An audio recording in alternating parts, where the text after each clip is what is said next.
All right. We're going with Bruce Lee or Chuck Norris. I'll probably go Chuck Norris. Heard some small stories about Bruce Lee, not like just only doing like other stuff, but Chuck Norris actually going in the tournaments and actually fighting. So Chuck Norris. The feeling of seeing like a body just like drop cold in the mat, it's beautiful. It's just you applying the technique and seeing that it's just one touch. It's just 1 second and the body just drops cold and the person cannot move, Everybody says, you get your top 5 athletes out there, on a basketball team. You got Barkley, you got Jordan, LeBron, Kobe, all that. Who's your top 5 fighters you walk into anywhere, ain't nobody fucking with, you guys knocking everybody out? Shit, I got Francis Ngannou. I got Izzy. Okay. I got Demetrius Johnson. And I got Kamaru Usman. Oh, I got one more? No, you included. You included. So. Nikes or Jordans?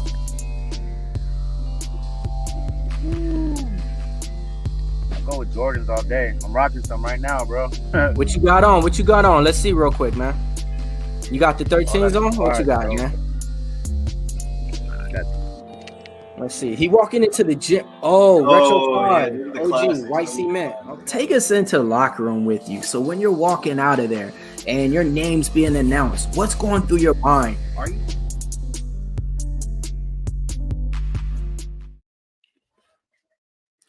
MMA locker room here, Pub Sports Radio, Seconds Out. Don't worry about the mother shows. We the best out. Yo, I like to welcome everybody to the new year, man. So, hey, we made it, man. We made it through 2023. Now we're in 2024. You already know you got good things in line because, you got 2024. And, hey, man, 24, Kobe numbers. We're here to bring you guys something great here on Pub Sports Radio. What'd you say, Big Show? I just ad-lib some Kobe in there. Oh, got it, man. I mean, you can't go wrong with no Kobe numbers. We wrapped it up with Jordan. You know what I mean? So if you thought Jordan was good, some people say Kobe's better. Hey, that's up for debate. We're in 2024, folks, and Seconds Out is back. And we're back, locked and loaded. We had a couple of weeks off, man. A lot of fight cards is coming up. It's a good thing that we got one of the fighters backstage that's going to be fighting on this week's card coming up.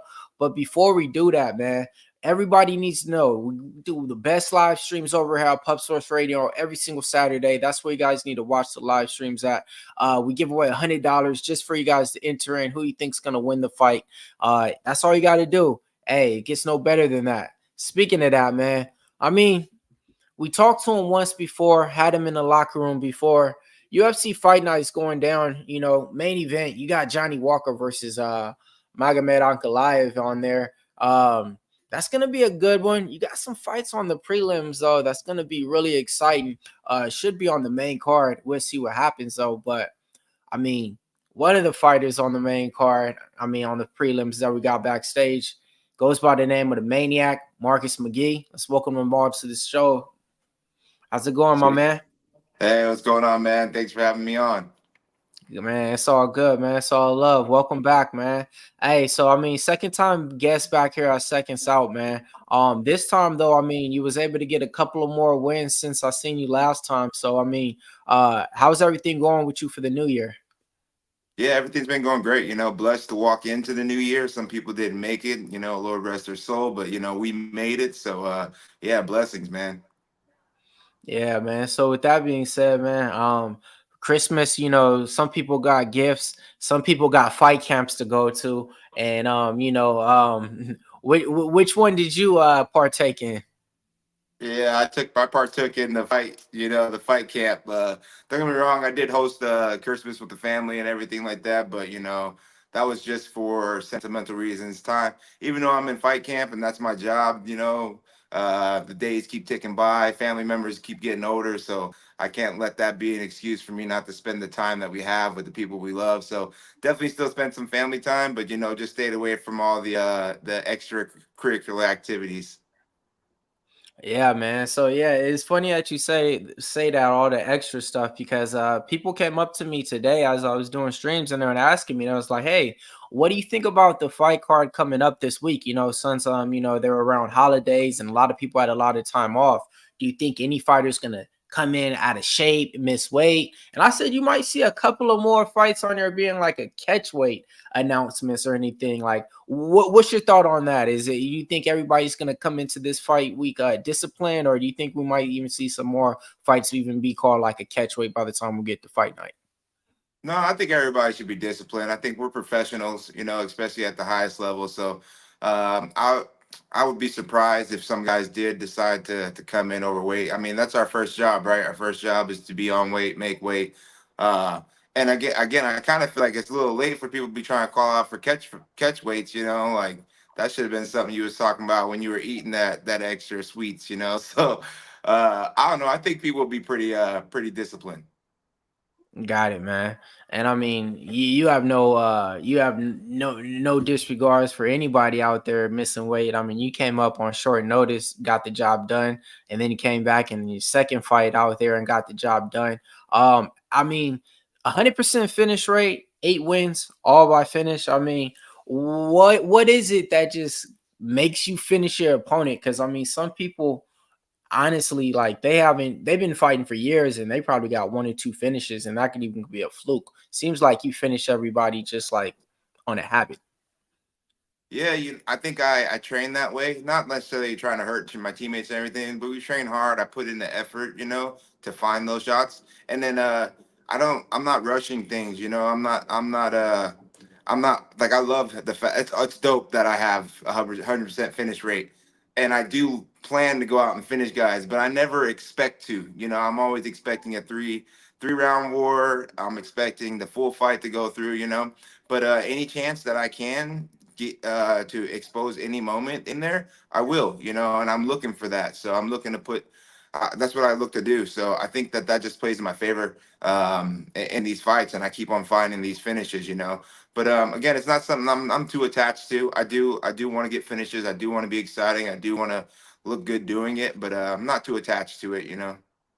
So when you say that, I want to ask this though. All right, because some people practice the way that you play and stuff like that. It kind of can relate to the gym a little bit. Like, so is that like a little bit when you're sparring or when you're going on the heavy bag, you're putting more power into your punches instead of just maybe tapping the bag?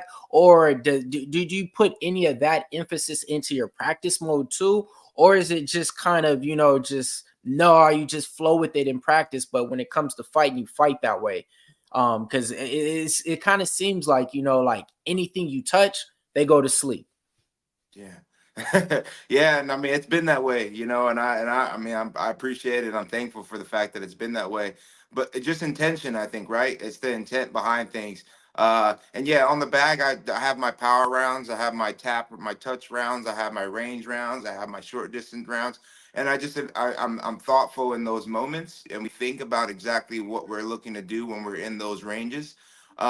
And I think that kind of plays more into the fight. And inside of training, obviously, we touch each other enough so where we feel it, we understand that this is real live, but we don't necessarily try and knock each other out. It's more so I'm just trying to touch at the right spot at the right time with the right amount of power. And I know that if I can do that in training, I can do that in the real fight as well.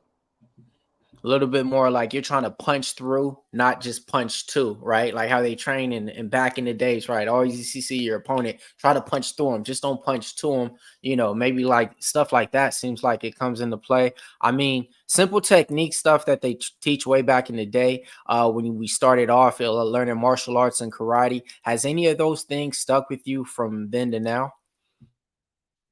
Yeah, so I did Wing Chun. I did Wing Chun for a while back when I was younger. And so, Bruce Lee and Ip Man and all those, like a lot of Kung Fu was very high, like high praise for me back in the day. So a lot of that punching technique, a lot of that mentality kind of translated into mixed martial arts with me.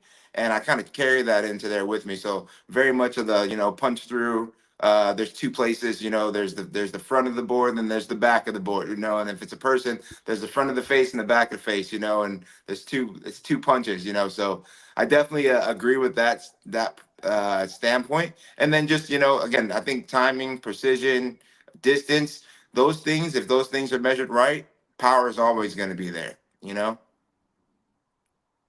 Yeah, man, I definitely agree with that one, man. So let's talk about your last fight, man, with JP Buys. You were taking on a highly touted wrestler, and it seemed like he didn't give you no issues. Went in there just ready to fight. Yeah, and honestly, I was blessed to have the fight go that way, and find that finish, and I did expect to have a couple more wrestling transitions in that fight, jiu-jitsu transitions in that fight if it had be. But yeah, again, trying to be smart about what we do, try to be smart about how we move and be intentional. And I think that through that type of game plan and through that type of mentality, we ended up finding our shots and not necessarily testing that part of our game. But again, we've been working everywhere, man. I've been putting in a lot of work in every different art and discipline. This is mixed martial arts, and whether or not me and Gaston or me and JP or me and these guys grapple or not, I'm going to be grappling with guys in the future, and I want to make sure that when that is prevalent, that I'm just as sharp in that and with those tools as I am with any of my other tools. Got it, man. All right. So speaking of Gaston, man, you were supposed to fight him earlier on. Well, nope, not earlier on. Last year, that fight got rescheduled, and now you're fighting him again this time. I seen him before. I seen his one fight in Bellator. And then he switched on over to the UFC. I think he got a win over Aaron Phillips, I want to say. How do you feel with your matchup coming up against your opponent? And does anything change now since you're fighting him again? Or do you kind of feel like I studied him already? I don't need to go look at the notes, or I don't need to resurface anything? Or how do you go into this fight going into knowing that you already prepared for him once and the fight didn't happen? Yeah, when he had pulled out really early. So even though we had looked at him, I've known of Gaston and watched him for a long time and like his style for a long time, long before I thought I was ever going to fight him. I knew he was going to come down to bantamweight. So nothing really changed other than just doing, what I need to do. Like again, it's good to look at things and see things that he does well, and things that he might do well against me. And to know and understand those things. But at the end of the day, like, this is my fight too, and I need to go out there and fight my fight and focus on my tool set, So nothing changed other than the fact that we're just working. We're working, getting better constantly, anyways, like working on different things that we're trying to add to our arsenal. So maybe some of those things play out as well. And then I always think that too. Like, even if I watch film of him from last April, he's been grinding since last April. I'm positive he's added different things to his tool set. So I'm not overly focused on what he's gonna bring.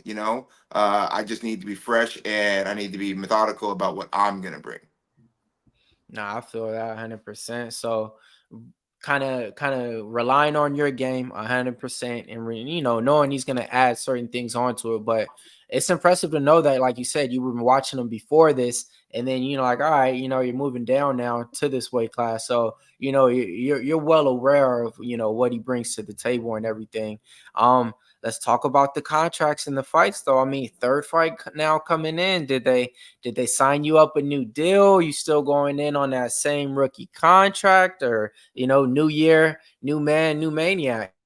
Yeah, no, we're still in the same contract, so we'll get this one out, and we'll go talk to the UFC, sit down with the guys after this one and see what they're thinking, see what we're looking at doing. So yeah, we did a 4-fight contract. This is the third fight on the contract. I know I had 2 great performances, but again, I've always said I'm not rushing things. I understand how business flows, and I think we'll have that conversation once this fight's done.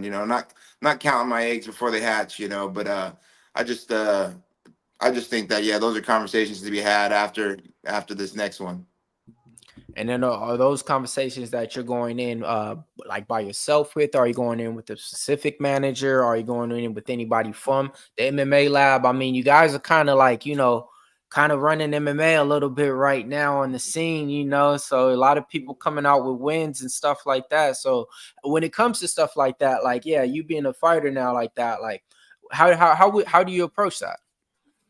Yeah, so I have a manager, Iridium Sports. Jason House is my manager over there. So we'll sit down together with the UFC, and you know, he already has an idea of what things should look like too. And I trust him, and I've been with him for a long time. I've seen him do a lot of great things with Mario, do great things with Kyler. So yeah, we'll be looking at doing that as well, and jumping into it. So yeah, Jason House. Got it. That makes sense. Yeah, he represents my boy Curtis Millender out here in Okay. California. But yeah, he has a Iridium's. Yeah, he has a lot of fighters. Yeah, I know a lot of people that's rep by him. So Yeah, okay, yeah. A lot of all people right. join the dark side, man. Got it, man. Got it, man. So let's talk about the division, man, and how it's shaping up. You know, you got Davison Figueiredo coming in, looking good, looking impressive. Were you able to see his fight with Rob Font? Yeah, just spurts of it though. Like I had watched like the first two rounds, and then I had to go do something, so I went back and rewatched some of it too. Yeah, and honestly, he impressed me, and he's always been impressive to me, anyways. But I did think that Rob Font was going to be able to control the distance and range a little bit better. That's so the amount of distance that Figgy was able to cover, and how fast he covered it, and technically he covered it was extremely impressive to me. And then also, I figured his gas tank was to be really good as well, but it was great, you know. So kudos to him. It was cool to see him come up and be successful at 35.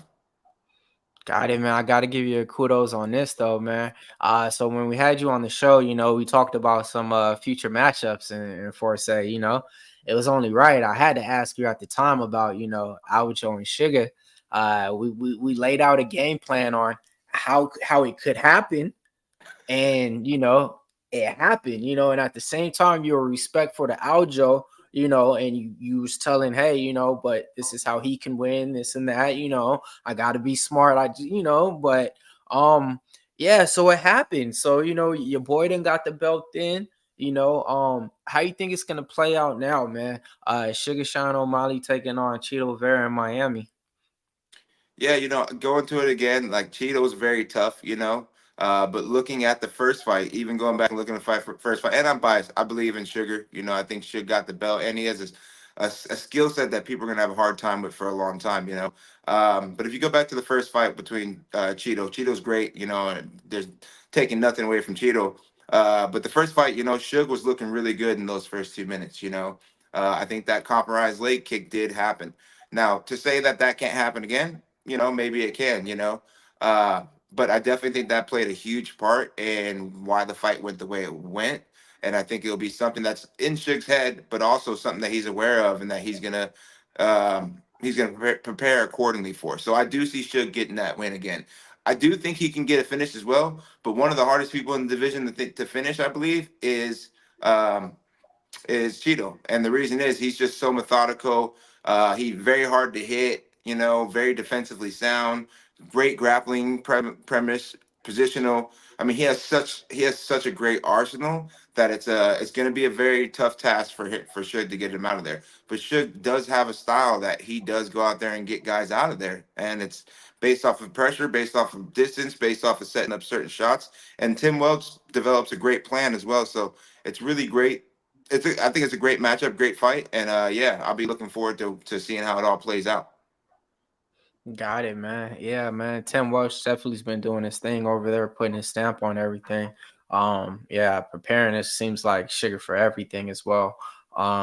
Yeah. Were you a little bit surprised in that fight the way it played out? Because looking back at it, not even looking back at it, but me when it happened, I mean, I just thought it was stopped a little bit premature, you know, like when you're a champion and like, you know, like well, we're in UFC, folks. Like, you know, like I'm used to seeing people sometimes getting like their their ear hit ripped off and the fight goes on, you know, until it stops, you know. But I thought it was a little bit premature stoppage on there just because I didn't think that he was in damage or getting any harm's way. Looking back at it, were you a little bit shocked or surprised in the stoppage, or is you think everything went the right way?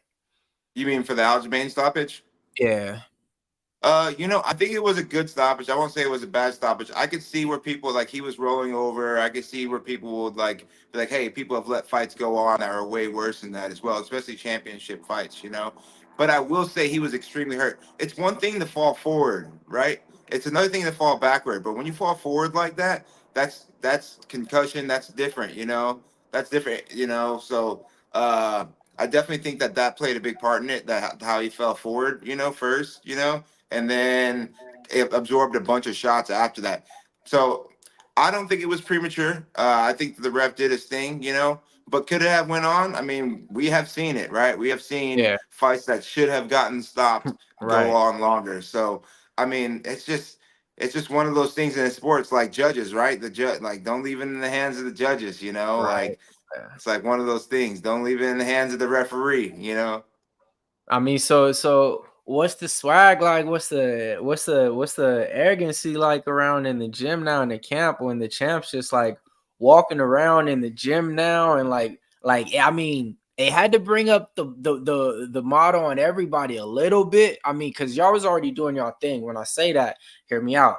Kyler Phillips got his win last time out. Ung Lo got his win last time out. Like the lab's been doing their thing for a minute right now, getting the job done with a lot of fighters out there on the rise too. So now with the champion being from there, like what's the attitudes like? I definitely think it brought a lot of positivity, but there's always been so much positivity at the gym. It's already been so much positivity, and Suge is in and out because he trains over at his gym for the most part too. Um, uh, TWBJJ. So yeah, just knowing that that's who we're training with, and that he is the champion, that we were able to get to that level. That through discipline, through hard work and through time, that to watch him go through the years like he went through the years and then achieve something so awesome is definitely fulfilling. But we even though again I think that we all want outcomes and great outcomes, right? But we've been really more focused on what work that we're given toward things other than just the outcome. The outcome of everything was the belt, but all the work that was put in before that, all the intention that was put in before that, not just from Sugar but from all the people around. I feel like we've been riding that type of momentum in our wins and in our losses. And I think that just keeping that type of mentality around the gym, opposed to like, yeah, we got the champ over here, we doing it. I think it just leads to a lot more growth, right? A lot more growth, a lot more humility, right? I think, and it's been great. So the vibe around the gym is just hard work. Hard work, give to each other. Unapologetically give to each other as much as possible, and then go out there and lay our chips down and be proud of what we're doing. Man, speaking of chips, man, what's it going like, man? Cooking up lately over there in the Marcus Maniac grill that you got going, man. I mean, I remember I think the first couple of episodes came out, I think like a month before we did the interview, or around we did the interview. But now, I mean, they're coming out like periodically, every single time, getting better. I mean, like, like how's your little cooking channel and cooking episodes going, man? Because I could tell from you doing it, it's something that you enjoy, and it seems like it's therapeutic. Yeah, it definitely is. I like to eat food, and I like to cook food. So what better platform than to start cooking my own cooking show? And I had seen a couple other fighters doing cooking shows too, and I was like, man, that's something that kind of is down my alley. So it was cool to get it started. Yeah, we're 13 episodes in. I haven't done another one since my last episode. My last episode was a breakfast sandwich, just because I've been so focused in on the fight. And I was gonna like do like a Christmas special one, but I was like, man, I want to eat, and I don't want to make this stuff and not eat it and not be able to really be like, not be able to really give myself to it fully because I'm so overly focused on what I'm doing on the outside. But it's been great. It's been a great experience. It's been fun trying to connect with fans, just trying to show them a different side of myself too, kind of bring out like, okay, yeah, I'm a fighter, but I'm a person as well, human being, a father. I like to eat. Some people are like, "Oh, you guys must not eat at all." Like, no, we're smart about what we do. When camp, I train year round, but when campers are jumping around, I need to make sure that I am uh, focus on the right things. So I'm eating well and healthy well outside of the fight. But whenever I can get on the cooking show and throw down some good food and enjoy it, I definitely would. Let me ask this, because I remember last thing we were talking about, you were taking like this like mushroom vitamin thing, but they were expensive or something. It helps like your brain or something like that. You still taking those, or did you just finish out that jar, or did they hit you up with the sponsorship, or like you doing anything like that? Because when I hear about fighters doing stuff like that, to me that's kind of taking this to the next level. And I think that's what kind of every fighter should be looking to do. Some fighters get, content and with their skills because they're winning, and they think, well, what more do I need to do? Or they might just stay with one gym and don't do anything. And then they go out and travel out and add some more skills and see, oh man, I have a lot more to add to my repertoire still. So are you doing anything exotic like that nowadays in camp? I've done a lot of, nothing too crazy, right? But I have added like beneficial things to my camp. So I've been going over to this place called Eminent Wellness. They have a hyperbolic chamber, so that's great. They feed you on 90% oxygen in there while you're under 33, 33 yards of pressure, so they put you under in this thing. Doing red light therapy over there as well, cryo over there, a couple brain taps, a lot of great healing and therapeutic remedies that they have. So I have added that to my game. And then I started training over at a gym called Built Better. It's for strength, like and for the highest level strength gains. So that's been great too. I added them into my regimen like the week after my fight in August. So I've been grinding over there 2 days. Well, with our first 6 weeks was 4 days a week, and then we switched down to 2 days a week once we started getting into camp because I already do my strength conditioning over at the gym. So yeah, man, we definitely added some things to it as well. Nothing too crazy though. Nothing too out of the whack. I'm just slowly focusing on adding whatever I can to my arsenal and getting better at every facet of who I am. So those are kind of things. Nothing with the sponsors. Honestly, it's crazy because since I got in the UFC, I have a harder time getting sponsors. Like, and then as far as like the mushroom, so it's on it. On it has the Shroom Tech mushrooms, and I haven't gotten them again. I do want to start, trying to venture into those guys as well, but it's not something that I actually have gotten into. But I do take a lot of the Thorn supplements, all the vitamins, BCAAs, and I'm definitely really diligent about my supplements and what I'm putting into my body. But yeah, I haven't added those what do they call it, the on it brain.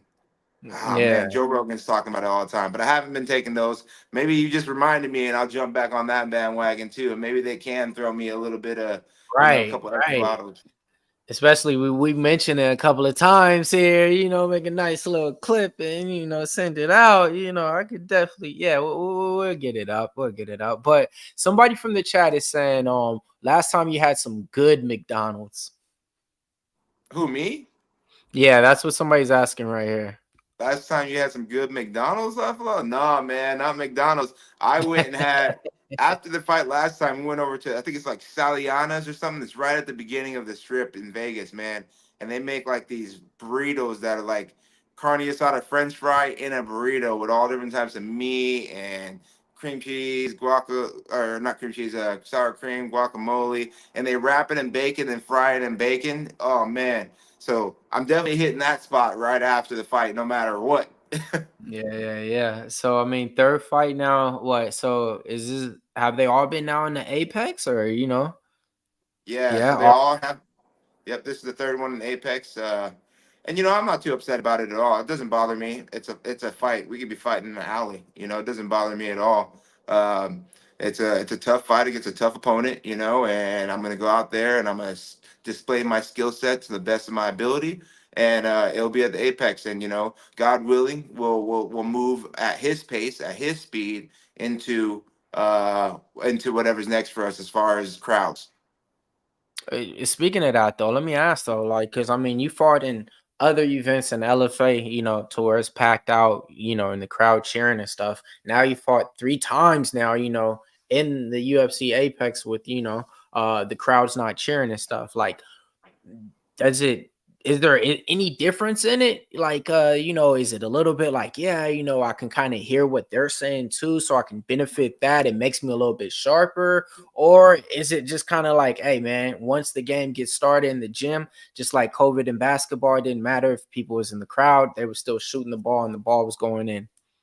Yeah, we shooting anyways, you know what I'm saying? So with the crowd, without the crowd, we shooting. And yeah, sometimes I'll hear certain things, and like I'm a very the more that I get into the cage, the more that I become one in there, and hear and see things, and I'm more intentional inside of there, and I'm comfortable in there. So I do hear things, but I don't think that's going to change anything for when I go into a crowd. I don't really let all that play too much in me. The vibe though, the energy is amazing, right? Because I've sold out a bunch of shows and had crazy turnouts, and Mhm. and the vibe was awesome, but I didn't really realize the vibe was awesome until after the fight, because I'm dialed in. I hear this, I Yeah. hear that, but I'm like, it goes in one ear. It's all white noise, right? Everything's white Got noise it. until the job is done. Got it. That makes sense. That makes sense. All right, man. So look, man, let's talk about your opponent real quick and wrap it up, man. I mean, you've been finishing everybody real quick, getting them out there. I mean, he has a good finish rate too. I think only or three of his fights even went to decision. How do you see this fight playing out? I will tell you this. I mean, the odds maker got you. They opened you up as a 3-1 favorite. You're still pretty much a big heavy favorite, like a 2-1 favorite on the book. So I mean, a lot of people see you out here getting your hand raised this up and coming January 13th on UFC Fight Night. How do you think this fight's gonna play again out with your opponent?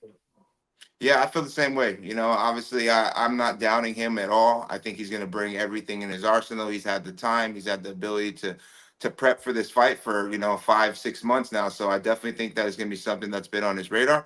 But yeah, I'm going to come out and do the same thing that I'm planning on doing. I'm coming to finish this guy.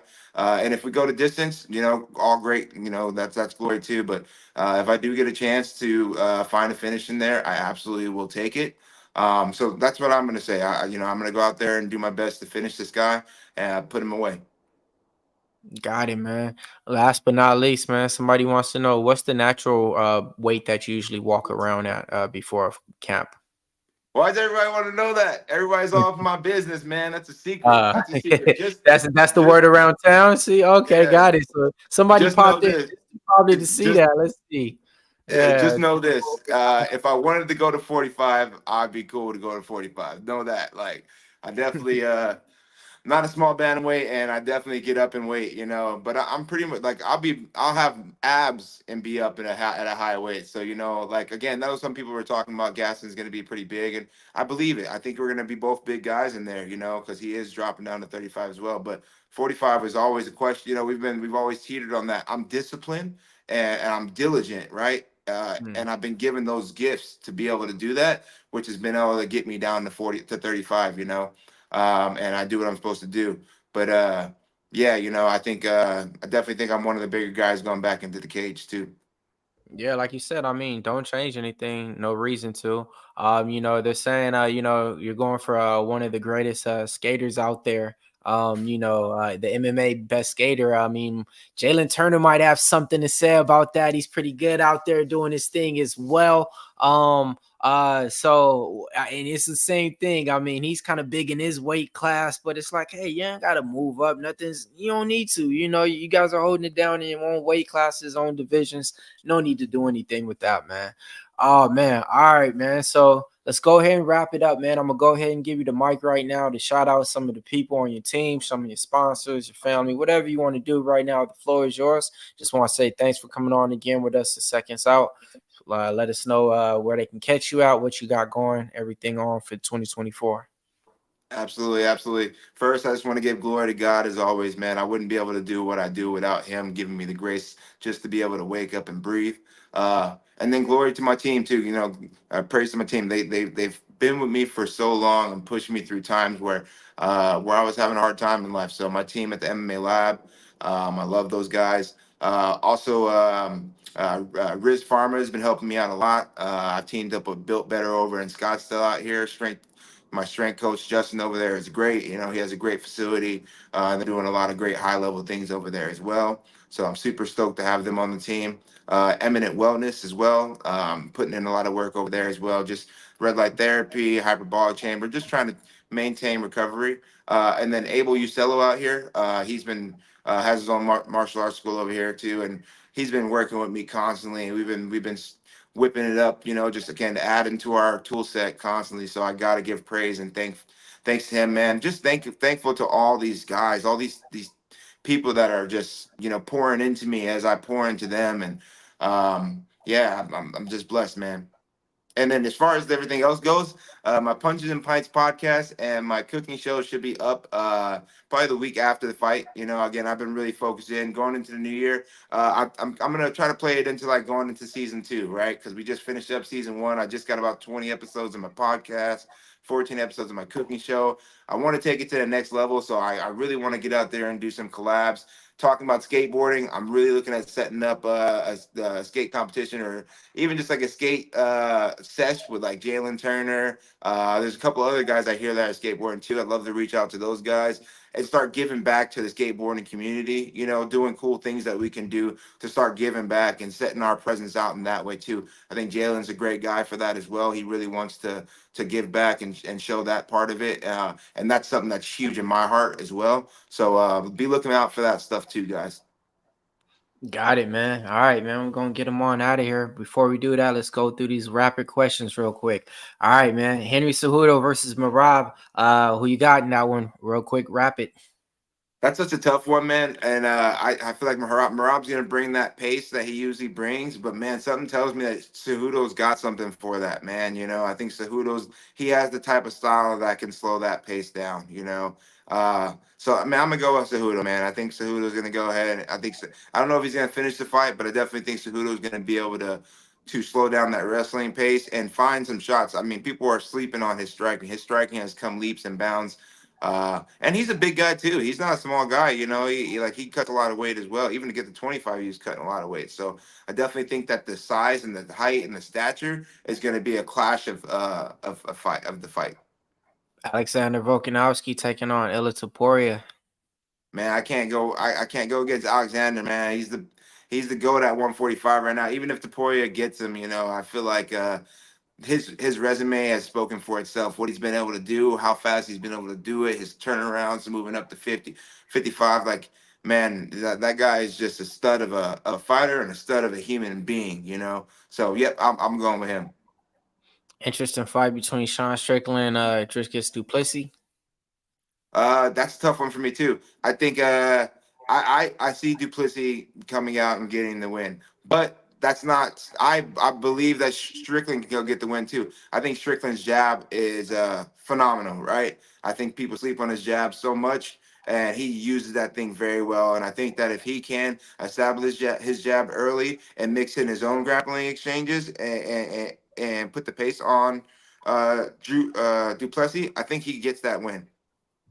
They always say, man, you do what you want to start off the year and how you want to end it. You're starting it off with a fight already. How many times do you want to fight this year? How active do you want to be? I mean, some fighters are setting records, fighting 5-6 times a year. I don't know if anybody's doing that yet in your weight class. So, I mean, hey, it's up for grabs. How many times do you plan on fighting this year? You know, God's plan, man. I keep saying it. I've been saying it for a while, 4 or 5 times. I'd love to hit a Kevin Holland year, but at the same time, sometimes you have to slow yourself down and look around you, right? And my family, my family needs much needed family time. Like, I got to make smart decisions. So in my mind, and in my heart, 4 or 5 times is how many times I want to fight. I do want to do it smartly at the right times where I can give back to my family. My kids are getting older every day, you know. There's experiences that they need to have and we need to create. So slow myself down, make sure that I'm being really intentional in my family life, but also in my career life. I would like to fight 4 or 5 times this year. Got it, man. I love to see it, man. Hey, you already got a lot of people growing on your fan base already. Exciting fighter. Like I said, I got put on to you when you were fighting in your backyard at Arizona at that LFA card. walking out. The crowd was going crazy and stuff. I was like, who is this? I was like, all right, I parlayed him before I knew who he was, because I was betting that day. Parlayed him. I was like, oh, okay, all right. So ever since then, I've been following him. But yeah, man, one of the most exciting fighters that you guys are gonna see in 2024. Make sure you guys tune in. Taking place on UFC Fight Night, ESPN and ESPN Plus. Marcus McGhee, you guys definitely want to tune in to the Maniac, man. He's getting 100% finish rate. Not a lot of fighters in the division doing that. Hopefully you guys have any other questions. Leave them in the comments below when you guys see this video, and I'll get out to them and we'll reach back to you and see if we can answer them for you. But until now, man, love to see you guys on the live stream with us this Saturday. Seconds Out, Pub Sports Radio, MMA Locker Room here. Marcus the Maniac McGhee. I'm predicting it now, man. Yeah. It's going over in round 1, man. Yeah, he's finishing them in round 1, man. It's going to be like 43 seconds left in the round, and it's just, hands is going to be up, you know what I mean? And another one, getting the 50K bonus and everything. So, he's fighting 5 times too this year, man. If you say it, I think it, appreciate the energy. It. Thank you for the energy, bro. I appreciate it, man. I'm going to take all that energy and, hold on to that, man. Thank you, sir. Let's go, man. Pub Sports Radio, Seconds Out. Don't worry about the other shows. We're the best out. See you guys same time next week. Peace.